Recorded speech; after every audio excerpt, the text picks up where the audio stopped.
ভোটের পূর্বে ন্যূনতম মজুরির দাবি তুললেন উত্তরবঙ্গের চা বলয়ের শ্রমিকরা। বর্তমান মূল্যে বৃদ্ধির যুগে 250 টাকা বেতনে তাদের পরিবার চালানো খুবই কষ্টকর।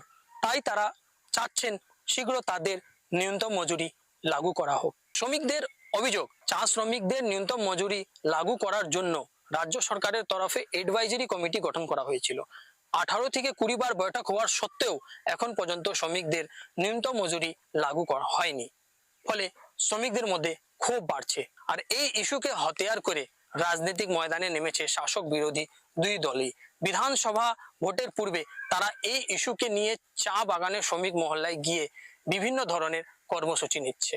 এখান থেকে অন্য ভিন রাজ্যে গিয়ে কাজ করতেছে, তাদের হাজরা আজকে উটিতে গিয়ে অনেক লোক কাজ করতেছে, ওখানে 350-এর উপরে হাজরা আছে।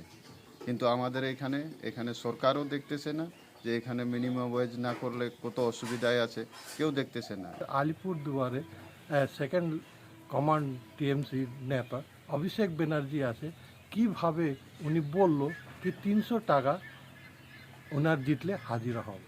দিনের দিনে যে বাড়তেছে ওইটার মধ্যে আমাদের 250 টাকা 300 টাকা দিয়ে সংসার চলবে না। আজকে চা বাগানের শ্রমিকদেরকে মিনিমাম ওয়েজ ন্যূনতম মজুরি থেকে তাদেরকে বঞ্চিত রাখা হয়েছে। আমরা আর সহ্য করব না। আমরা চা বাগানের শ্রমিকদেরকে নিয়ে পথে নামবো এবং বড় ধরনের আন্দোলন সংগঠিত করব এবং মিনিমাম ওয়েজের নিচে আমরা কোনো কথাই মানতে রাজি নয়। তোমাদের কোনো জ্ঞান নাই, কেন্দ্র সরকার ফ্লোর ওয়েজ কত নির্ধারিত করেছে, আর তোমরা চা বাগানের জন্য মিনিমাম ওয়েজের কথা বলছো। তোমাদের 4টা চা বাগান আছে, তোমরা ওইখানে করো না, তাইলে ওটা তো কেন্দ্র সরকারেরই বাগান, তোমরা ওইখানে ওয়েজ বৃদ্ধি করো। এখন দেখার বিষয় শ্রমিকদের এই যে দীর্ঘদিনের দাবি মিনিমাম ওয়েজেস দাবি কবে পূরণ হবে। আমার শহর আলিপুরদুয়ার থেকে অজয় শাহ, কলকাতা টিভি।